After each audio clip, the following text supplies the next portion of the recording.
Bonsoir à tous. Comme convenu, me revoilà avec vous pour un nouveau sujet qui concerne les parents en général et les parents en détresse en particulier. Donc je me présente encore une fois, je suis Madame Benzakour Khadija, je suis coach scolaire et parental, je suis une adhérente de tout ce qui est parentalité positive, de tout ce qui est parentalité bienveillante et de tout ce qui est coopération entre parents et enfants dans le but d'améliorer la relation entre les parents et les enfants. Et je pense que c'est le but ultime de toute parentalité, c'est de créer une meilleure relation entre les parents et les enfants, justement pour éviter les problèmes, pour éviter les conflits, pour éviter les rapports de force qui existent entre les parents et les enfants. Donc, parler de coopération parents-enfants. Quand on dit coopération, c'est-à-dire qu'on dit un terrain d'entente, on dit gagnant-gagnant, c'est-à-dire qu'il n'y a pas de rapport de force, il n'y a pas un gagnant et un perdant, il y a deux personnes, parents et enfants, qui sont en attente. Alors, comment créer cette coopération? Je pense que c'est un sujet qui fait partie de l'actualité dans tous les foyers. C'est quand le parent il vient se plaindre, mon enfant il ne m'écoute pas, mon enfant il fait prendre qu'à sa tête, mon enfant il a toujours des problèmes, mon enfant il a des problèmes avec ses copains, mon enfant. Donc vous voyez ce que je veux dire? C'est quand le parent il commence à se plaindre, il y a aussi de l'autre côté l'enfant qui commence à se plaindre. Donc il parle avec ses copains, maman ne m'écoute pas, maman elle me crie toujours, maman elle est jamais là pour moi, papa. Quand je dis maman et papa, les parents. C'est-à-dire qu'il y a un terrain de conflit et il n'y a pas de coopération. Alors, quand on veut parler de coopération, déjà, il faut distinguer entre une coopération pour les tout petits, parce que les tout petits, généralement, on les éduque pas de la même manière que les grands. Donc, comment faire coopérer les tout petits? Pourquoi je vous dis ça? Parce que généralement, les tout petits, ils ont besoin de jeux, ils ont besoin de surprises, ils ont besoin de... Donc, quand l'enfant il commence à grandir, pour lui, le jeu, ça devient quelque chose de... Donc, il va se dire, tu me prends pour qui? Je suis un grand maintenant, je ne veux plus jouer. Donc, maintenant, on va parler pour les tout petits. Quand on veut créer la coopération avec les tout petits, qu'est-ce qu'on peut faire? Déjà, il faut aller avec l'idée qu'il faut bannir l'autorité. Il n'y a pas un enfant sur cette terre qui aime l'autorité, qui aime que ses parents soient autoritaires avec lui et que lui, de son côté, il les obéisse. Donc ça, c'est une situation que malheureusement, la plupart des parents font, mais qui ne marche pas. C'est une équation qui ne marche pas. Parents qui est autoritaire et un enfant qui obéit, c'est une situation qui ne marche pas, qui ne donne pas de résultats positifs. Sinon, il y aurait tous les parents et tous les enfants qui sont satisfaits, qui sont heureux. Donc, comme j'ai dit, il faut commencer par bannir l'autorité. Je ne sais pas parce que je suis parent que j'ai le droit de te faire obéir. Non. Il faut aller avec l'idée que les parents et les enfants sont là pour créer une certaine, excusez-moi, c'est tombé, pour créer une certaine coopération. Je vais juste le faire recoller. Voilà, qu'il y ait une certaine coopération pour qu'il n'y ait plus de problèmes, justement. Excusez-moi. Voilà, ça c'est un petit problème. On va essayer de trouver une solution. On ne va pas s'énerver. Il y a juste le support qui a lâché. Voilà.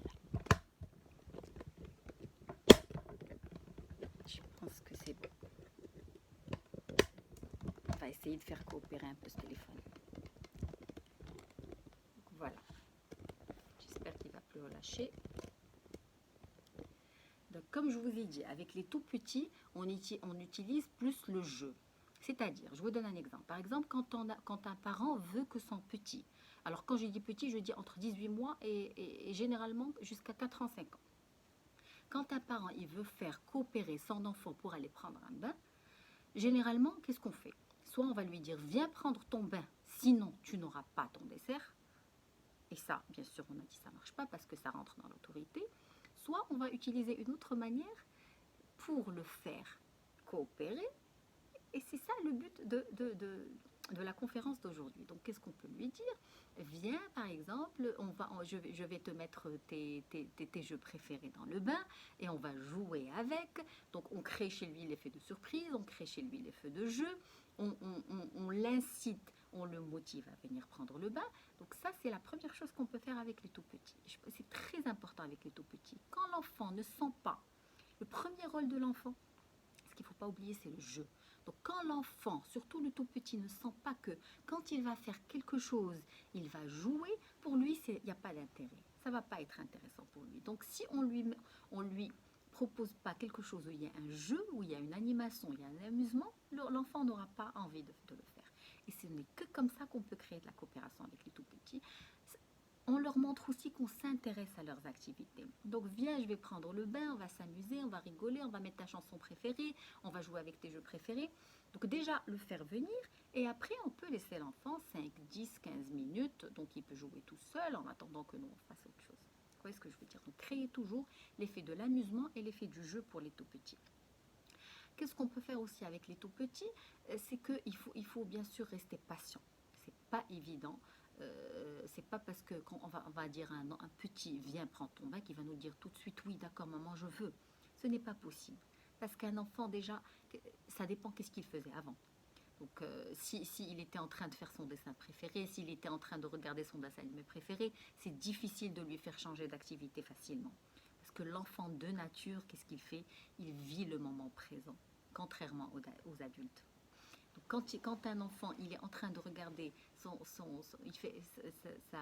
dessin animé préféré, pour lui c'est la meilleure chose qui existe au monde, il est dedans, il est impliqué. Donc quand on veut lui faire changer d'activité, il faut aller doucement, il faut créer quelque chose qui va être meilleur que ce qu'il fait maintenant. Et sachez qu'il n'y a pas un enfant qui aime embêter ses parents. C'est pas parce que l'enfant nous dit non maman je ne veux pas maintenant qu'il veut nous embêter. Par nature, un enfant ne veut pas embêter. Non, un enfant, par nature, il veut coopérer. Mais il veut juste ne pas être dérangé. Il veut juste vivre le moment présent, comme j'ai dit. C'est-à-dire vivre le moment présent, vivre ce qu'il est en train de vivre maintenant et entièrement et totalement. Donc quand on vient et on le fait sortir de son environnement qu'il adore, on lui crée des problèmes.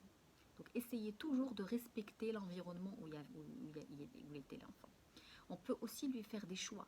Est-ce que tu veux prendre ton bain dans 5 minutes ou est-ce que tu veux manger d'abord? Donc quand l'enfant il sent qu'il a le choix, donc ça l'aide aussi à coopérer. Ça on a dit pour les tout petits. Alors, quand on parle un peu des plus grands, là, ça devient un peu plus difficile parce qu'on doit utiliser la négociation. La négociation, pourquoi? Parce qu'un enfant, quand il commence à grandir, on dit qu'il devient un petit adulte. C'est une personne à part entière qui réfléchit, qui pense, qui a des idées, qui a ses manières de penser, qui ne sont pas forcément comme les nôtres. Donc, quand l'enfant sent qu'on est contre lui, qu'on veut juste lui faire changer ses idées et ses pensées, soyez sûr qu'il va attaquer. Et il va attaquer par non. Il va refuser. Donc, c'est pour ça que c'est là où rentre la difficulté de la coopération entre parents et enfants. Donc toujours, quand on veut faire coopérer un enfant, il faut respecter ses idées, il faut respecter ses choix, il faut respecter ses pensées, il faut respecter ce qu'il fait, il faut respecter... Donc, vous voyez ce que je veux dire? Il faut toujours se mettre dans la tête que c'est un petit adulte avec qui on part. C'est pas parce qu'on est notre parent, comme j'ai dit au début, qu'on doit lui imposer des choses. Et par nature, une personne, un être humain, quand il sent qu'il est attaqué ou qu'on veut lui faire imposer quelque chose, il refuse.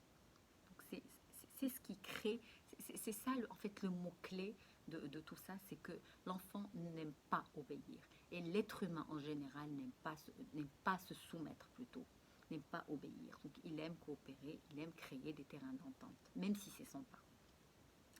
Alors, qu'est-ce qu'on peut utiliser? Alors, avant de parler de coopération, on doit savoir qu'il y a deux cas de figure généralement dans les problèmes entre parents et enfants. Alors, soit le problème, il concerne l'enfant, soit le problème, il concerne le parent.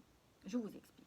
Quand le problème, il concerne l'enfant, par exemple, quand votre enfant, il vient chez vous après l'école, il vous dit « Maman, tu sais, mon meilleur ami ou bien mon ami, il m'a frappé. » Donc ça, c'est un problème qui concerne l'enfant.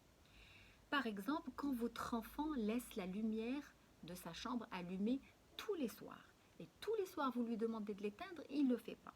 Ça, c'est un problème qui concerne le parent. Parce que pour l'enfant, ça ne le dérange pas de laisser une lumière allumée. Pourquoi ça va le déranger? Donc ça dérange le parent. Alors comme j'ai dit, il y a soit un problème qui concerne l'enfant, un conflit, il a eu une mauvaise note, la maîtresse elle lui a crié dessus, elle lui a mis un mot dans le cartable, dans le cahier de liaison. Donc c'est des problèmes qui concernent l'enfant. Problème qui concerne le parent, soit il a laissé la lumière allumée, soit il ne veut pas prendre sa douche, soit il ne veut pas dormir tôt, soit il ne veut pas. Donc ça c'est un problème qui concerne le parent. Alors il y a deux cas de figure. Quand le problème concerne l'enfant, en fait, à votre avis, qu'est-ce que le parent doit utiliser comme méthode pour créer cette coopération entre lui et son enfant? Alors, je pense que l'écoute active, je pense que j'en ai déjà parlé dans une autre conférence, l'écoute active est le mot-clé et la solution de toute coopération parent-enfant quand le problème concerne l'enfant. Quand votre enfant vient chez vous et vous dit « Maman, la maîtresse, elle m'a crié aujourd'hui, elle m'a fait sortir de la classe », pour faire coopérer l'enfant, c'est-à-dire pour essayer de l'aider à créer une solution ou bien à trouver une solution à son problème, le parent, il doit faire une seule chose, c'est l'écoute active. C'est-à-dire quoi, l'écoute active? L'écoute active, c'est quand on écoute notre enfant sans le juger, sans le blâmer, sans le menacer et sans le conseiller. Notre enfant vient chez nous, il nous dit que maman j'ai un problème, on l'écoute. Je vous donne un exemple. Maman, la maîtresse, elle m'a crié aujourd'hui, elle m'a fait sortir. D'accord, je vois. Et qu'est-ce qui s'est passé? Voilà, donc c'est comme ça qu'on peut répondre à l'enfant. Alors quand un parent, il vient directement, il dit à l'enfant, mais je suis sûre que tu as fait quelque chose comme d'habitude, tu as parlé avec ton copain ou tu as une mauvaise note, c'est pour ça qu'il t'a fait sortir. Donc là, qu'est-ce qu'on fait? On bloque l'enfant, on bloque la communication et on bloque la coopération. Alors, contrairement à l'écoute active, on écoute l'enfant. Ah d'accord, je vois, elle t'a fait sortir. Et qu'est-ce qui s'est passé? Vous voyez ce que je veux dire? L'écoute active et le questionnement. Donc, on pose des questions à l'enfant et on l'écoute sans le juger, sans le blâmer, sans le conseiller, comme j'ai dit. Et croyez-moi, c'est la meilleure façon de faire coopérer les enfants. Pourquoi? Parce que quand ils sentent qu'on les écoute, ils sentent qu'on écoute leurs besoins, ils sentent qu'on écoute leurs ressentis. Et en même temps, eux, qu'est-ce qu'ils font quand ils nous parlent? Ils font expulser les émotions négatives qu'ils ont. Parce que quand la maîtresse l'a fait sortir, il était triste, il était en colère, c'était un sentiment désagréable pour lui. Donc quand il en parle, et quand on ne le bloque pas avec des menaces et des jugements, l'enfant fait sortir ses sentiments. Et là, ça crée de la coopération. Donc comme j'ai dit, j'utilise des mots comme d'accord, je vois, et le questionnement. Et toi, qu'est-ce que tu en penses? Et toi, qu'est-ce que tu fais? Qu'est-ce qui s'est passé? Donc on aide l'enfant à se connaître et à connaître ses ressentis et ses sentiments en le faisant expulser, comme j'ai dit, en le faisant sortir. Et ce n'est que comme ça que l'enfant arrive à créer c'est-à-dire à aller au bout de ses pensées. Et quand on part au bout de nos pensées, on arrive à trouver des solutions à des problèmes. Et le but de tout problème, c'est de trouver une solution. Donc déjà, regardez, le parent n'a pas crié, il n'y a pas eu de rapport de force, il n'y a pas eu d'autorité, et en même temps, l'enfant, il a trouvé une solution à ses problèmes. Vous voyez ce que je veux dire? Et ça, c'est la coopération parent-enfant. Et bien sûr, pour faire tout ça, on ne peut pas demander à un parent qui rentre stressé du travail, qui a des problèmes, qui n'a pas le temps de préparer le dîner, qui a 3 enfants en même temps et qui n'ont pas encore fait leurs devoirs. On lui demande à être coopérant. Donc, qu'est-ce qu'il faut faire? Je vais parler de quelque chose de très important. Le parent, pour aider son enfant, il doit d'abord se faire aider. Autrement dit, quand un parent il est stressé, quand un parent il est en colère, quand un parent n'est pas à l'aise, il n'est pas dans la capacité d'aider son enfant. Et c'est ce qui crée vraiment des conflits entre parents et enfants. C'est que déjà, nous, on a des émotions négatives qui sont à l'intérieur. On est stressé, on est fatigué. Donc, une fois qu'on sent qu'il y a un problème de l'enfant, on expulse toutes nos émotions sur l'enfant. Donc déjà, il faut se connaître soi-même, il faut se maîtriser soi-même, il faut être à l'aise soi-même, il faut prendre soin de soi-même avant d'aider ses enfants et prendre soin de ses enfants.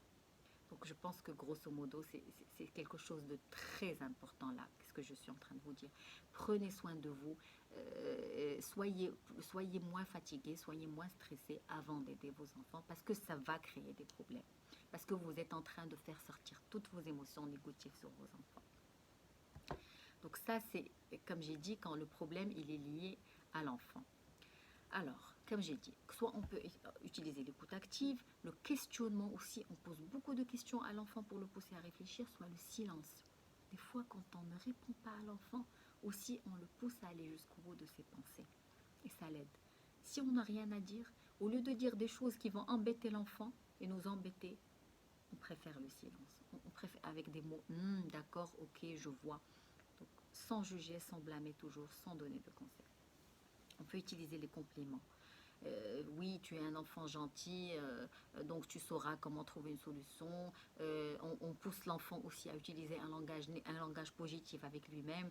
Il se dit qu'il est capable de trouver une solution lui-même, que peut-être la prochaine fois, il va essayer de parler avec la maîtresse, de lui expliquer qu'il n'a rien fait. Donc, vous voyez ce que je veux dire? On essaie de pousser l'enfant à trouver des solutions pour lui-même. En créant chez lui un discours positif, c'est-à-dire qu'il se parle avec lui-même d'une façon positive. Et bien sûr, nous aussi, on lui parle d'une façon positive. Et s'il vous plaît, il y a quelque chose aussi qui crée des problèmes de coopération entre parents et enfants, c'est les rôles qu'on inculque à nos enfants, c'est les croyances limitantes qu'on inculque à nos enfants. Alors libérez-vous de ces croyances et libérez vos enfants de ces croyances. Généralement, les parents, quand on parle avec nos enfants, non, ça c'est chouma, non, ça il ne faut pas, non, c'est ta maîtresse, elle est plus grande que toi, il faut la respecter, non, toi, tu n'as pas le droit de dire ça parce que l'autre, il est plus grand que toi, non, c'est ton meilleur copain, tu n'as pas le droit de lui faire ça. Donc, qu'est-ce qu'on fait qu'est-ce qu'on fait à l'enfant quand on lui dit ça? On bloque ses émotions et au lieu de le pousser, de l'aider à libérer ses ressentis et ses émotions, qu'est-ce qu'on fait? On l'aide à les refouler. En faisant quoi? En le poussant à se mettre dans la tête des croyances qui le limitent, c'est-à-dire comme des schémas familiaux qu'il ne faut pas toucher, il faut rester limité.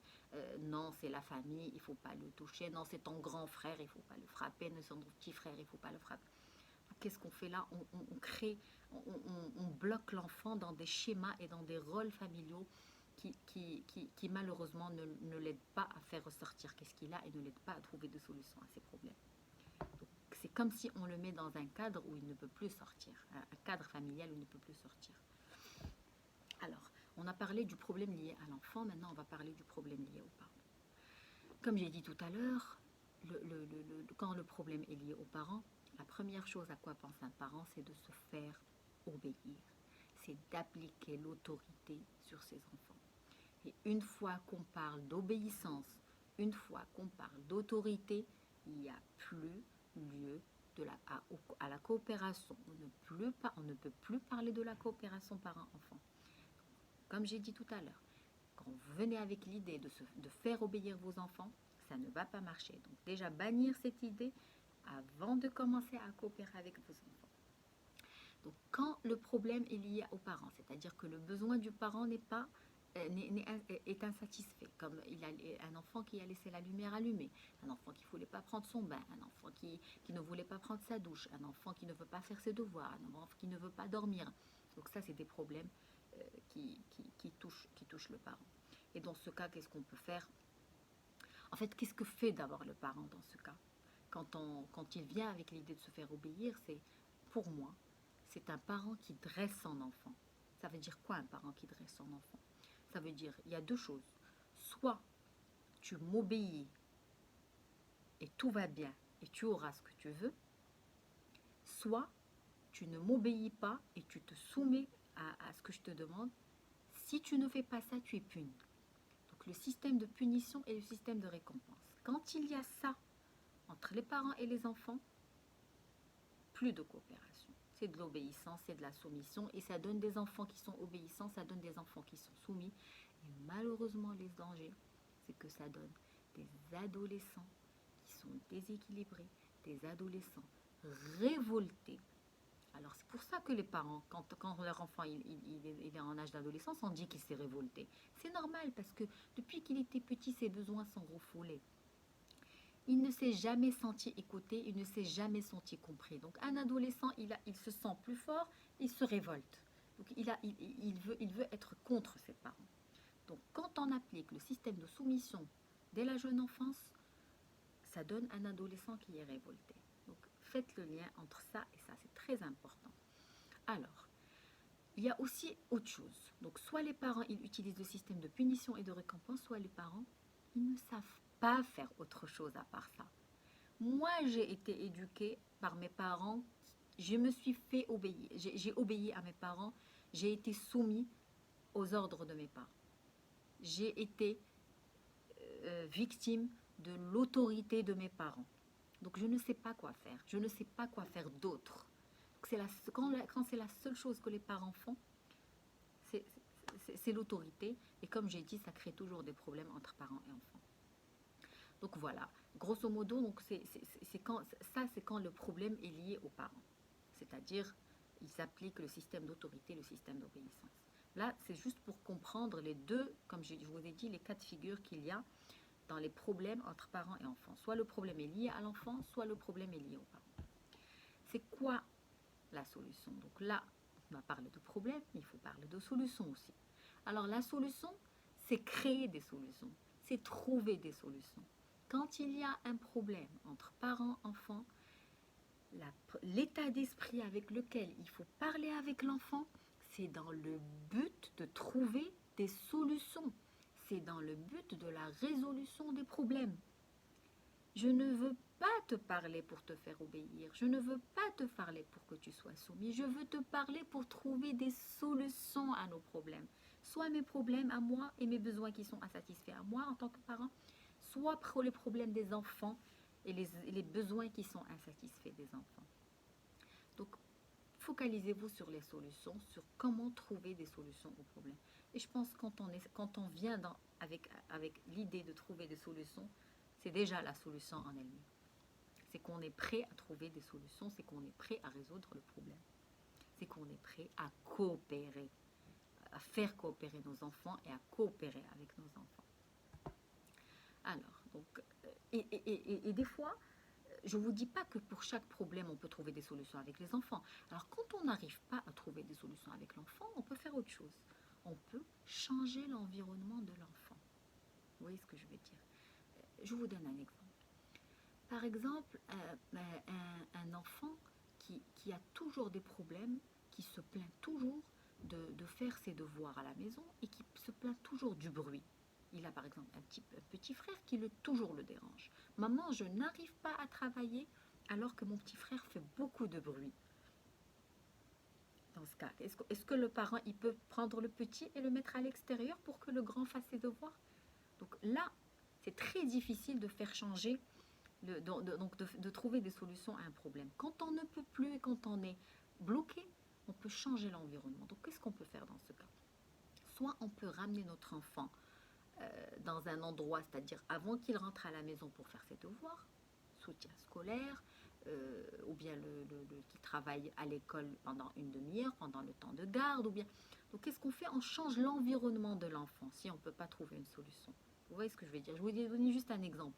On peut par exemple soit qu'il fasse ses devoirs à l'extérieur avant de rentrer, soit par exemple la maman fait sortir le petit pour faire une petite balade et le papa il fait les devoirs avec le grand. Donc soit on fait endormir le petit plus tôt que le grand pour que le grand puisse faire ses devoirs. Donc vous voyez ce que je veux dire? On change l'environnement de l'enfant qui a un problème pour qu'il puisse trouver une solution à son problème. Voilà. Alors, donc comme j'ai dit, le but d'aujourd'hui c'est quoi? C'est de susciter la coopération, c'est de ne pas se faire obéir et de ne pas se faire soumettre et de ne pas dresser l'enfant avec un système de punition et de récompense. Comment susciter cette coopération chez l'enfant? Je vais vous donner un exemple concret, comme ça vous comprenez exactement comment ça doit se passer. Alors, comme je vous ai dit, la première des choses, c'est partir avec l'idée de ne pas faire obéir l'enfant, ne pas le blâmer, ne pas le menacer, ne pas le conseiller, ne pas le juger et ne pas faire des comparaisons. Ton frère est mieux que toi, ton copain est mieux que toi, donc évitez ce genre de choses. Le but, c'est de trouver des solutions, de susciter la coopération chez l'enfant. Je vous donne l'exemple de la lumière qui est allumée. J'adore cet exemple parce que c'est un exemple qui se répète beaucoup chez moi. Donc généralement, un enfant, quand il sort de sa chambre, il oublie la lumière allumée. Ça crée des problèmes chez les parents. C'est un besoin qui est insatisfait chez le parent. Pourquoi? Parce que, bon, ça dépend de ce qu'il y a dans la tête des parents. Soit il a été éduqué comme ça, son parent, à chaque fois, il lui disait éteins la lumière. Donc, pour lui, automatiquement, ses enfants, ils doivent éteindre la lumière. Une lumière allumée, c'est une lumière gaspillée. C'est la facture qui est augmentée. C'est beaucoup de... Donc, ça dépend des croyances, en fait, des parents. Quand on vient avec des croyances qui sont limitantes, avec des rôles, comme je vous ai dit, on a été éduqué par des rôles qui nous ont bloqués, on va faire la même chose avec nos enfants. Donc quand le problème est la lumière allumée, donc il y a plusieurs choses qu'on peut faire avec nos enfants pour les faire coopérer. Qu'est-ce qu'on fait? On décrit le problème, on ramène l'enfant. Je vais donner l'exemple d'un petit garçon qui s'appelle Ali. Ali, s'il te plaît, tu as laissé la lumière de ta chambre allumée. Alors normalement, qu'est-ce qu'on fait dans le système d'éducation sans coopération, dans le système d'obéissance? Viens, éteins la lumière, pourquoi tu fais toujours ça? Toujours je dois te demander d'éteindre la lumière. Tu ne fais qu'à ta tête, tu ne m'écoutes pas, tu m'énerves. Et on commence. Avec le cercle vicieux, on commence à blâmer l'enfant, à le menacer, à crier, à se mettre en colère, nous, à mettre en colère l'enfant, à l'énerver. Donc qu'est-ce qu'on peut faire? C'est décrire le problème à l'enfant. Voilà, Ali, tu as laissé la lumière allumée. Donc on peut le dire aujourd'hui, on peut le répéter demain. Si l'enfant le refait à chaque fois, qu'est-ce qu'on dit? On rappelle l'enfant et on lui explique que mes besoins ont été insatisfaits quand tu as laissé la lumière allumée. Donc au lieu de dire tu as laissé la lumière allumée, tu ne m'écoutes pas, tu fais toujours qu'à ta tête, tu lui dis ça me dérange quand tu laisses la lumière allumée. Je me sens dérangée, je ne me sens pas écoutée quand tu laisses à chaque fois la lumière allumée. Donc quand on parle de nos besoins avec nos enfants, généralement on crée la coopération avec eux. Parce que qu'est-ce qu'ils font? On ne les vise pas eux, mais on vise notre besoin qui est insatisfait. Donc en fait, qu'est-ce qu'on change pour faire coopérer nos enfants? On change le langage. Généralement, c'est ça. On change le langage, la communication, le langage qu'on utilise avec eux. Il faut utiliser un langage positif. Je sais que toi, tu l'as laissé allumer parce que tu étais tellement pressé pour faire voilà, une chose que tu aimes, pour voir ton dessin animé préféré. Donc on essaie aussi de faire comprendre qu'on comprend le besoin de l'enfant. Donc déjà voilà, on explique notre besoin qui est insatisfait et on comprend pourquoi, on essaie de transmettre à l'enfant qu'on a compris pourquoi il n'a pas fait ça, au lieu de le blâmer. Donc quand l'enfant sent qu'il est compris, comme je vous ai dit, qu'il se sent écouté, il est là, il est prêt à coopérer. Voilà. Donc comme je vous ai dit, décrire le problème à l'enfant, essayer de parler de nos sentiments, de nos besoins qui sont insatisfaits et de lui dire qu'on a compris que tu avais aussi toi un besoin qui était insatisfait, c'est pour ça que tu as fait ça, ou bien tu voulais faire autre chose, c'est pour ça que tu as fait ça. Au lieu de aussi de crier et de lui répéter aussi les choses à chaque fois, on utilise un seul mot, lumière, au lieu de lui dire viens Ali, viens, tu dois à chaque fois allumer la lumière, tu dois éteindre la lumière. On peut juste dire lumière. Quand l'enfant il entend lumière, il a compris qu'il a laissé la lumière allumée. Donc juste un petit mot suffit pour faire entendre à l'enfant qu'il a oublié de laisser la lumière allumée. Et ça nous économise un peu d'énergie, nous, et de souffle. Et en même temps, l'enfant ne sent pas qu'il est menacé, qu'il est blâmé, qu'il est violenté. Il a compris qu'il faut qu'il éteigne la lumière. Et aussi exprimer vos demandes. Quand un enfant il oublie la lumière allumée, venez chez lui et dites-lui je veux que tu partes éteindre la lumière. Donc c'est une demande qui est claire, qui est précise, qui est sans crier. Vous voyez ce que je veux dire? Donc exprimer ses demandes aussi, c'est une façon de faire coopérer les enfants. Exprimer ses sentiments, c'est une façon de faire coopérer les enfants. Et des fois, il y a certains parents qui utilisent aussi les notes. C'est-à-dire, quand l'enfant il n'aime pas se faire entendre par les parents parce que ça le dérange, on peut écrire des mots. S'il te plaît, mon fils adoré, je te demande d'éteindre la lumière à chaque fois que tu rentres de ta chambre. Et qu'est-ce qu'on fait? On la colle à côté de la porte de la chambre. S'il te plaît, éteins la lumière. C'est une note qu'on colle pour l'enfant et je pense qu'à chaque fois qu'il va rentrer, il va sortir, il va la voir. Moi, j'aurais pas besoin de lui dire ce qu'il doit faire et lui, il n'aura pas besoin d'écouter à chaque fois ce que je lui dis et puisque ça l'énerve. Donc voilà. Il y a plusieurs façons de faire coopérer les enfants. Comme j'ai dit tout à l'heure, on peut leur donner des choix. Est-ce que tu veux faire ça maintenant ou après? Est-ce que tu préfères manger d'abord puis faire tes devoirs? Est-ce que tu préfères, par exemple, regarder ton dessin animé préféré puis aller faire tes devoirs? Donc, quand l'enfant sent qu'il a le choix, il sent qu'il a du poids, il a une importance pour les parents. Donc, ça lui donne envie de coopérer. Donc en fait, grosso modo, c'est quoi faire coopérer les enfants? C'est écouter leurs besoins, c'est écouter leurs ressentis, leurs sentiments. Quand un enfant, il vient chez toi, il te dit maman, j'ai mal, maman, mon copain, il m'a insulté, maman, mon copain, il m'a frappé. Évitez d'utiliser la négation des sentiments. Parce que qu'est-ce qu'on dit sur place? Non. Ou bien quand, par exemple, un parent, il veut que son enfant mette sa veste parce qu'il fait froid. Alors, ne croyez-vous pas qu'il n'y a pas un enfant qui aime avoir froid? Donc, je pense que nous, on a toujours cette envie de demander à nos enfants de mettre leur veste et de leur imposer de mettre leur veste. Mais croyez-moi, quand un enfant il a froid, il va mettre sa veste. Qu'est-ce qu'on peut lui dire? Ramène ta veste et quand tu sens que tu as froid, mets ta veste.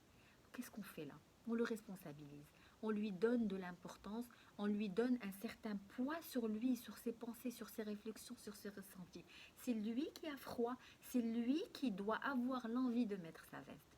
Quand ça vient du parent, mets ta veste, non, tu auras froid, ça ne peut pas se comprendre parce que c'est pas moi qui ai froid, c'est lui qui aura froid. Donc nous pourquoi on veut qu'il mette sa veste? Pour qu'il tombe pas malade. Mais croyez-moi, c'est pas parce que nous on a froid que l'enfant aussi il a froid. Donc il doit sentir d'abord le froid pour mettre sa veste. Vous voyez ce que je veux dire? Donc c'est tout un respect des besoins, c'est tout un respect des ressentis et c'est tout un respect des réflexions et des pensées des enfants. Et c'est ce qui crée en fait la coopération. C'est qu'on se sent compris. Nous aussi, on a besoin de se sentir compris avec notre employeur, avec notre mari, avec nos coéquipiers, avec nos subordonnés, on aime tous se faire comprendre et se faire écouter. Donc les enfants, c'est la même chose. Donnez-leur l'occasion de se faire écouter, de se faire comprendre et écouter ses besoins, leurs ressentis, leurs émotions. Ne commencez pas par la négativité. Non, toi toujours, tu n'aimes pas tes copains. Non, toi toujours, tu frappes tes copains. Non. Donc laissez-le parler de ce qu'il ressent. Peut-être que lui, la solution, elle viendra de lui-même. C'est lui qui va trouver la solution. Donc c'est parce qu'il est maître de lui-même en fin de compte, un enfant. Je parle des enfants qui sont un peu plus grands, donc à partir de 7 ans, 8 ans, on peut dire qu'un enfant, il peut devenir maître de lui-même. Et pourquoi on fait tout ça, à votre avis?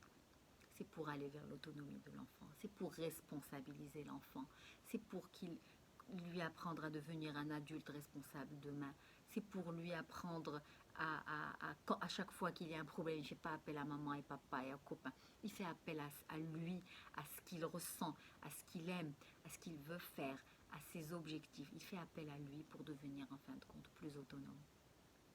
Voilà, donc l'autonomie, c'est le but ultime de toute éducation en fait. Nous, on est là pour aider nos enfants à devenir des adultes responsables, des adultes autonomes. On n'est pas là pour faire obéir nos enfants. On n'est pas là pour faire soumettre nos enfants. Vous voyez ce que je veux dire? Donc, en fait, la solution à tout ça, c'est de changer comment on voit les choses et de se libérer des croyances limitantes que malheureusement nos parents, nos grands-parents nous ont fait inculquer. Pourquoi je vous dis tout ça? Parce que l'éducation traditionnelle n'a pas donné de résultats. À chaque fois qu'il y a obéissance et soumission, il y a des problèmes. À chaque fois qu'il y a des parents qui veulent utiliser l'autorité, il y a des problèmes, il y a des enfants qui sont malheureux, il y a des enfants qui sont soumis, il y a des adolescents qui sont révoltés. Donc ça ne donne pas de résultats. temps changer l'éducation, changer la vision des choses, changer notre façon d'utiliser la parentalité avec nos enfants. Voilà. Et comme je vous ai dit, donc, formulez toujours vos attentes, essayez toujours d'exprimer vos émotions avec vos enfants et laissez-les exprimer leurs émotions. Et quand généralement, comme je vous ai dit, on se trouve devant des impasses, il n'y a pas de solution. Alors qu'est-ce qu'il faut faire? Il faut passer à l'action. Par exemple, quand votre adolescent, il regarde 10 heures par jour son téléphone, qu'est-ce qu'on peut faire? Est-ce qu'on va crier 10 heures par jour parce qu'il regarde son téléphone? On peut soit lui enlever le téléphone. En fait, quand on lui enlève le téléphone, ça ne veut pas dire que on va dramatiser les choses. Ça veut dire qu'on veut protéger cet enfant. On lui prend le téléphone. On lui explique bien sûr les choses, mais on ne le laisse pas se mettre en danger. Prendre un téléphone à un enfant, en fait, ce qu'on peut faire, bien sûr, c'est lui parler.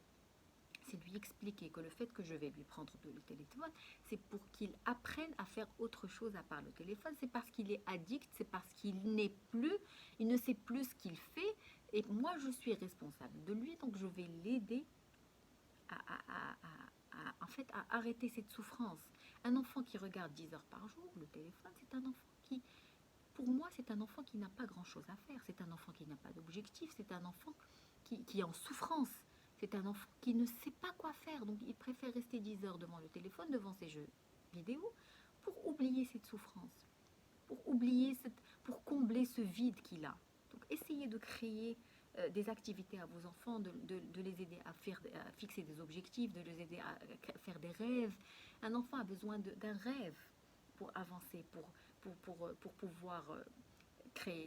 pour pouvoir réaliser ce rêve. Donc il fait des actions chaque jour.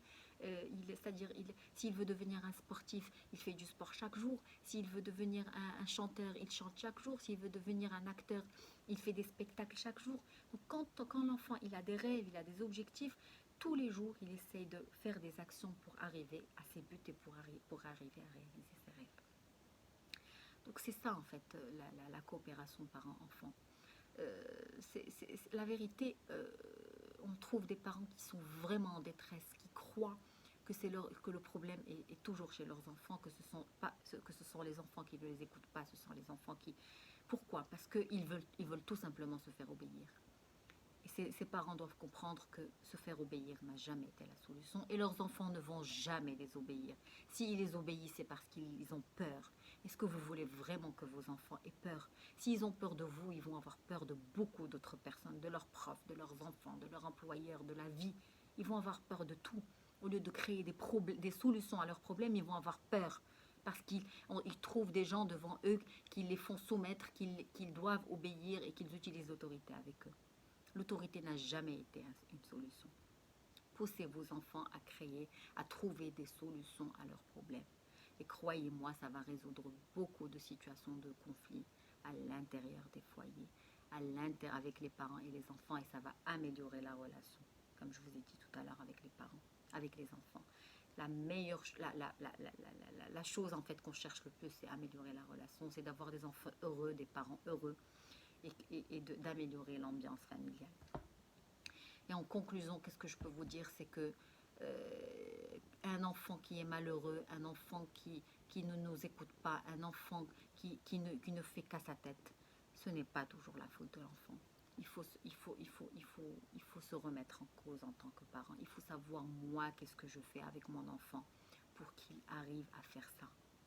Vos enfants, c'est votre miroir. Je le dirai, je le répéterai toujours. Tout ce que vous faites avec vos enfants, ils vont les faire aussi.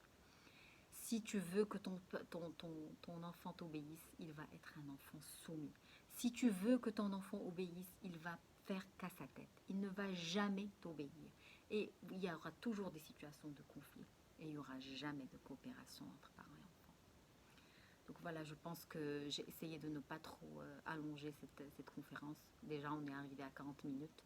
Et aussi un conseil que moi, je peux donner à tous les parents, entre autres moi, donc on parle de tous les parents, c'est de se faire plaisir. De se faire plaisir. Faites-vous plaisir. Faites-vous aider pour pouvoir aider vos enfants. Essayez de réduire votre stress, essayez de faire du sport, essayez de vous faire plaisir, essayez de créer des activités qui vont vous faire plaisir avant de rentrer à la maison pour avoir la force pour aider vos enfants, pour vous occuper de vos enfants.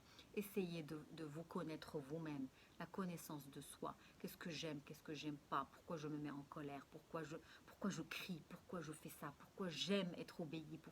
Donc posez-vous des questions pour vous remettre en cause. Et ce n'est que comme ça que vous saurez quoi faire avec vos enfants. Et ce n'est que comme ça qu'il y aura une coopération entre vous et vos enfants. Donc je pense que c'est la meilleure phrase avec laquelle on peut terminer la conférence d'aujourd'hui. Croyez-moi, j'ai une bonne nouvelle, c'est que pour tout problème entre parents et enfants, il y a une solution. Il faut juste, comme j'ai dit, changer comment on voit les choses et se libérer de nos croyances qui nous bloquent malheureusement, qui nous handicapent à l'intérieur de nous. Ouvrons-nous à nos enfants, considérons-leur comme des petits adultes, comme des enfants, comme des personnes à part entière avec lesquelles on doit collaborer, on doit coopérer et on doit vivre heureux. Voilà, je vous remercie tous de votre attention. J'espère que... Donc j'ai essayé de parler... d'essayer de toucher un peu vos sentiments, de parler avec le cœur plutôt qu'avec la raison, pour essayer de vous sensibiliser davantage par rapport à l'importance de comprendre vos enfants, d'écouter leurs besoins et d'écouter leurs ressentis, pour qu'eux, ils écoutent vos besoins, ils écoutent vos ressentis. Merci à tous et je vous souhaite une excellente soirée et à une prochaine conférence. Merci à tous.